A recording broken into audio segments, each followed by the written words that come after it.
friends बरायबाय बड' जब info YouTube चेनेलाव दा लाइमोनफोरनि थाखाय मोनसे लेटेस्ट आपडेट सफैदों अफिशियली दा जों गोबां सावरायदोंमोन थर्ड ग्रेड आरो फोर्थ ग्रेड साख्रिनि सायाव दा गासै 35,000 एबा 35,000 प्लस वेकेन्सिनि सायाव मोनसे लेटेस्ट आपडेट सफैदों आरो बे साख्रिया मा थागोन आरो मानि सायाव जाखो आपडेटा जों बेखौ नायगोन A to Z जाय नोंथांमोना नैबे बड' जब इनफो यूट्यूब चेनेलाव गोदान साबस्क्राइब खालामना लाबानो जाबाय जाहाथे अपकमिं लेटेस्ट आपडेट नोंथांमोना मोननो हायो दा बे आपडेटा मानिफ्राय फैदों सोर होदों जों बेखौ नायगोन दा बेखायनो भिडिअखौ नोंथांमोना जोबजासिम नायनो हागोन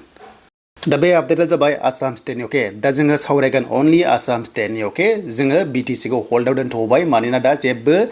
BTC नि थाखाय दायो टाइम गैया दा बाथ्रा जाबाय जोंहा आसाम स्टेटनि साख्रि जाय नोंथांमोना जोंनि आसाम स्टेटनि बेनिफ्राय काउन्सिलनि जा एबा गुबुन काउन्सिलनि जा बे आसाम स्टेटआव बयबो साख्रि मोनो माने बयबो राइट्स दङ दा जोंहा 10% जोङो STP आ जोंहा रिजार्भेसन दङ दा बेनि गेजेराव साख्रि मोननो थांगासिनो दङ जायफ्रा एडिआरइआव आसाम पुलिसाव हेल्थआव आरो लोगोसे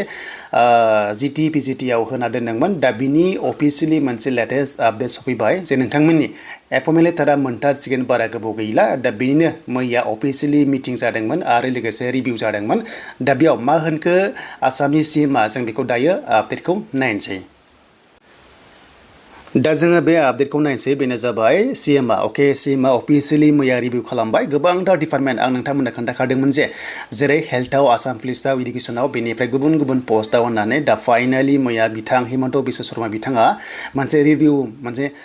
बिथाङा मोनसे मैया रिभिउ खालामबाय बा मिटिं लाबाय बेनो जाबाय SLRC ओके बेनो जाबाय नोंथांमोननि SLRC आ जाहैबाय ADRE खौ होनना बुङो जेराव थर्ड ग्रेड आरो फोर्थ ग्रेड दङमोन आरो लोगोसे नोंथांमोननि डिपार्टमेन्ट जेरै हेल्थआव एबा DHCSDME आव आरो लोगोसे इडुकेसन एबा नोंथांमोननि GT PGT टेटनि सायाव प्लास होम होननाय लोगो आसाम पुलिस दा बे गासैखौबो बिथांमोना कमप्लिट खालामसिगोन माने कमप्लिशनाव फैबाय तो बिथांमोना गासैबो कमप्लिशन खालामसिगोन माने फोजोबसिगोन आरो बे साख्रिखौ नोंथांमोना टोटेल बेनो जाबाय गासै 35,000 प्लस ओके माने थर्ड ग्रेड बेनिफ्राय ग्रेड 4 खौ लानानै 35,000 प्लस एपइन्टमेन्ट लेटारखौ नोंथांमोना मोनसिगोन अक्ट'बराव स' अक्ट'बराव मोनसिगोन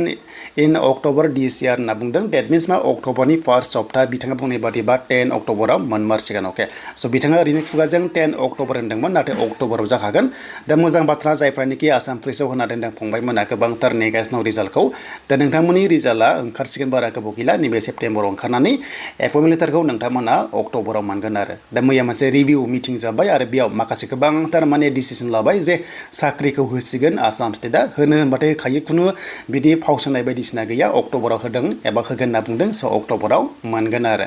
दा नेथ'दो बयनिसिमबो अल द बेस्ट थाबाय जायफ्रानोखि आसाम पुलिसाव पास जाना दङ बा लोगोसे हेल्थआव पास जाना दङ एक्चुअलि नैबे हेल्थनि नन टेक्निकेलि रिजाल्टआ नैबे दा बावैनो फार्स्ट सप्तायाव मोनसिगोन बेनिफ्राय स्किल टेस्ट एबा बाइबा टेस्ट लानानै